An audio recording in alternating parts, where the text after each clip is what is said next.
folks, and welcome to this week's Hi-Fi News, etc. And let's begin with some news. This week, the news has a bit of a TV theme.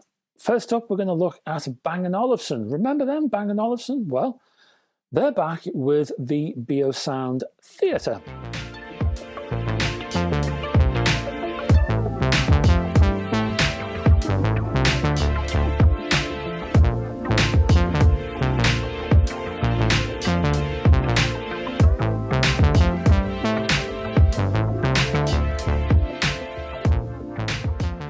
Now, this high-end soundbar arrives with 12 speaker drivers, including 2 custom-made long-stroke mid-bass drivers that push out 800 watts. Speech clarity for this soundbar is managed by the custom-made center channel, where the tweeter is mounted directly in front of the mid-range. Building on the beam width and beam direction control developed for Bang & Olufsen and their flagship BioLab 90 speakers, the Biosound Theatre introduces a new 3-dimensional sound directivity due to the patent-pending combination of the direct, side, and up-firing speakers. This means that all loudspeaker drivers are working together not only to produce sound, but to control its beam width and direction. On this soundbar, the aluminium wings are also extendable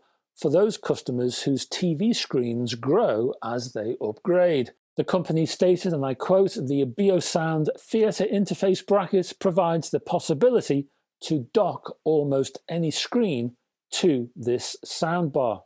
This means that people don't have to invest in a new television, or they can simply choose what they believe is the best TV solution for them." The interface bracket apparently is also motorized, while the bracket itself includes a compartment to fit smart TV boxes, and excess cables can be hidden from view. Including 7 built-in outputs and supporting up to 16 external loudspeakers, this soundbar can be the heart of a full-blown Dolby Atmos 7.1.4 surround configuration. In this setup, Biosound Theatre functions as a center speaker. In addition, Biosound Theatre comes with a new bass management system. So, instead of just relying on the subwoofer, the Theatre uses all Bang & Olufsen loudspeakers in a system to work together almost as a single unit in bass terms. Why does it do this? Well, apparently it's supposed to control the resonance of your listening room to give you a better bass performance. Price in the UK, you're looking at £5,590, or in euros, €6,490. We're staying with soundbars, but this time we're nipping over to Germany and Sennheiser and the Ambio Soundbar Plus and subwoofer.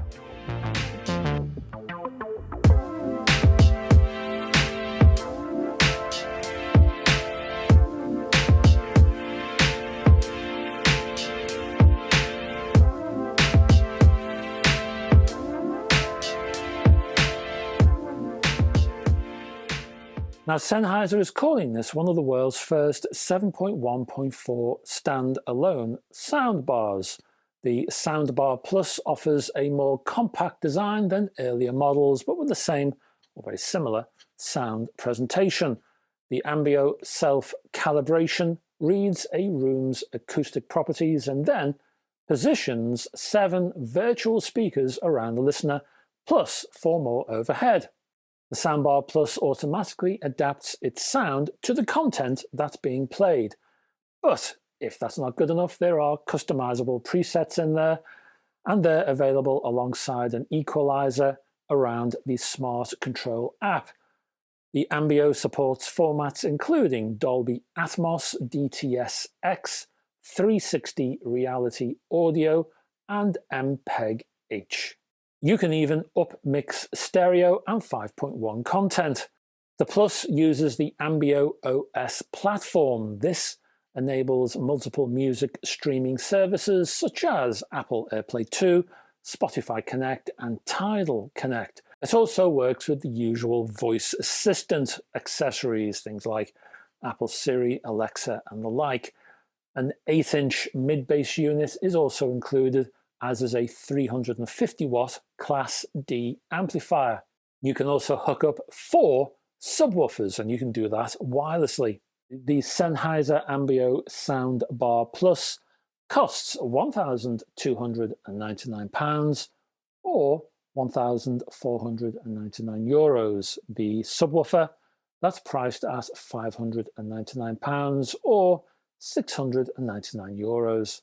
Finally, we're looking at an external phono amplifier. This is a low-cost, small footprint unit called the Spartan 5 from Classic Audio.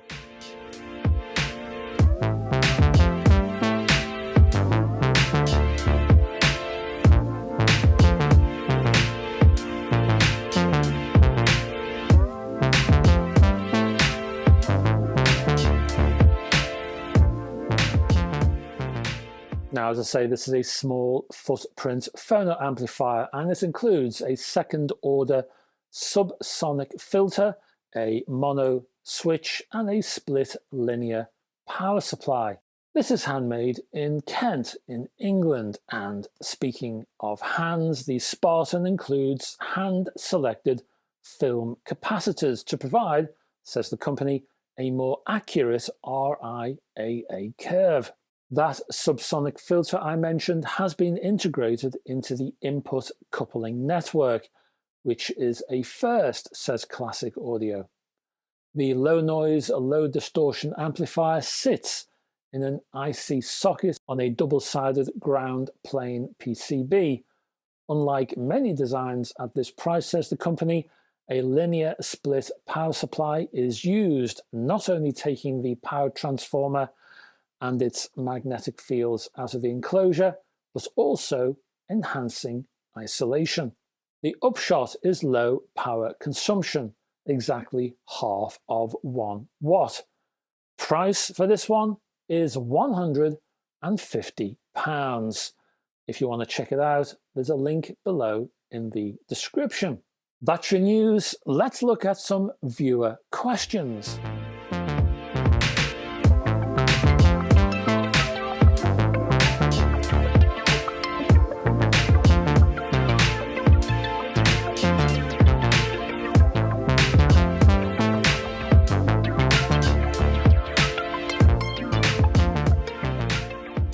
First up, we have a question from Robert Skelton. Hello, Robert. And he says, very interesting video. Well, that's very nice of you, Robert, and one does one's best. And he's talking about the Sound Deck Mark II Minis. And he says, I am considering using these to fit under my old Monitor Audio BR4 floor standing speakers. And his question is, would it be best to remove the spikes before fitting the Mark II Minis? They, the speakers, are currently sitting on wooden floorboards in a single floor extension and are tending to exhibit bass boom. That sounds nasty. The spikes are sitting in small, cheap metal spike cups. To me, it sounds like the whole wooden floor is acting like an extension to the lower registers of the speakers. You could be right there. They need isolating from the floor, it would seem. Maybe I should just get some stand mounts, steady on, to prevent the room from being overdriven. Any thoughts would be greatly appreciated. Enjoy your videos. Ah, shucks. Well, let me tell you, Robert, I've never really been a fan of spikes. Spikes on the speakers, spikes on the components. Going back a bit, I used to use a turntable shelf, and that had multiple shelving layers. And in between those layers, you could have the option of having spikes or, alternatively, sort of cork pads. And I did A/B comparisons, and the spikes in comparison, they sounded terrible. I've never got on with spikes. So yes, I'd remove those spikes and push the Mark II Minis underneath your speakers where the spikes were. And that should see you right. Next up, we have Linux Lucy. Hello, Linux Lucy. Lucy has been in and around this channel for about 157 years. And whenever I see Lucy's moniker, Linux Lucy, I think of Charlie Brown. I keep thinking it says Linus Lucy, because Linus and Lucy are brother and sister. So if you ever get a hankering to change your on-screen name, change it to Linus Lucy, would you please? Linux Lucy is fine for now, of course. Anyway, I'm rambling. This isn't really a question from Lucy, it's more of a statement, but it's worth mentioning. Now, Lucy saw my review of the Bluesound Hub, and she's obviously a little agitated by this because her question is full of caps and spaces and about, well, 3 buckets of punctuation. So I'll read out what she says. Hey, if only, she says, this was a £349 cut down node in this smaller box, i.e. a node without the sub-out, HDMI and associated software, top, touch screen and digital outputs. So analog outputs only. Oh, and put the Sabre 9038 DAC inside. Here's hoping, hey. And you know what? Actually, I think that's a very good idea, and I'm putting that idea from yourself, Linux Lucy, in this video, just in case someone from Bluesound sees it. I like the idea, and I'm hoping too, along with your good self. So maybe if I can encourage a sort of channel communal period of hoping, so deep breath everyone, and let's do a period of group hoping. You never know, Bluesound might just hear us. And if this communal period of hoping is actually successful and results in a cut down node during some spring 2023 announcement, I will then declare the Audiophile man as a registered religion, and then we'll promptly launch a Kickstarter for a new church building. Fingers crossed. All hail our Lord Darth Rigby. Now, before I let power go to my bald spot, let's talk to Stephen. And Stephen says, I have a question that's been niggling me. There's nothing worse than being niggled, Stephen. Is there a difference between the 1042 cartridge and the G1042 cartridge from Goldring? That's a simple and direct question, Stephen, and I have a simple and direct answer for you. There is no difference between the two. They are, in fact, one and the same cartridge. You can actually see this on the company's website, which headlines a 1042. But then, if you look at the image, it prints G1042 on the cartridge body. So, I hope that helps. And Goldring, you need to tidy this up. It's causing confusion out there. Sort it out, or I'll tell my newly ordained priests to pray for your central heating to pack up, which will be no fun at all in the middle of December. Watch it, Goldring. So that's my rather biblical viewers' questions. Let's finish on a tip.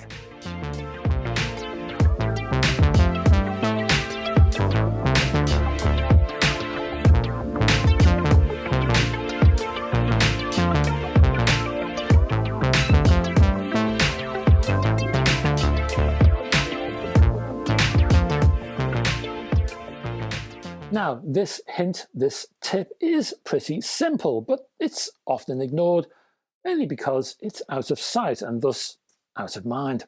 Now, despite our mutual love of HiFi, I would like to guess that there is one essential difference between my HiFi system and yours. My HiFi system is constantly on the move. I'm forever swapping HiFi kit in and out of my system just to satisfy some new review hardware. Alternatively, I might be creating a brand new HiFi chain consisting of, say, fully budget gear just to review another piece of equipment. Because of that, things are being unplugged and plugged back in again all of the time. And basically, that's the tip. Most people buy and install their HiFi, and then it sits there in one place, sometimes for years and years. And I'm sure it performs well, and I'm sure it sounds great, and I'm sure you love it to bits. Thing is, though, the connection between your cables and the attendant sockets can, well, in engineering parlance, get a little bit grotty over time. So there's a little bit of, what would you call it? Oxidization, perhaps? So just removing a cable and plugging the thing back in again can help to improve sound quality because it disrupts that build-up. If you can give, after turning the whole thing off of the mains of course, both the end of the cable and the socket an examination, maybe a little bit of contact cleaner there, then wait for everything to fully dry, of course, give it time to dry, then turn everything back on, then reconnect, hopefully you'll hear an enhancement in sound. Now, we're not necessarily talking about massive degrees of sound quality uplift here, but you may hear subtle enhancements, especially if your system has been fermenting in one spot for a long time.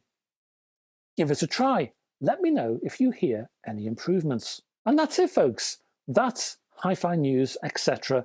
for this week. Thank you very much for staying to the end of this video, and I do appreciate it, of course, and I'd appreciate it even more if down below you'd click on the like and subscribe buttons if you haven't already done so. Keep going down further. There are chapter headings to allow you to navigate around this video, and there are links to my Patreon page, and any support you can give me via Patreon is very much appreciated. There's lots of exclusive stuff over there too.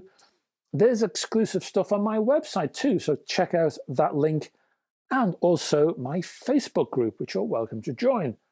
I will be back next Monday for a formal, proper HiFi review. What have we got for you this time? We have a DAC. Yes, I'm reviewing a DAC, so check in for that one. I'll be back then, and I hope to have your company until that time, folks. Bye-bye for now.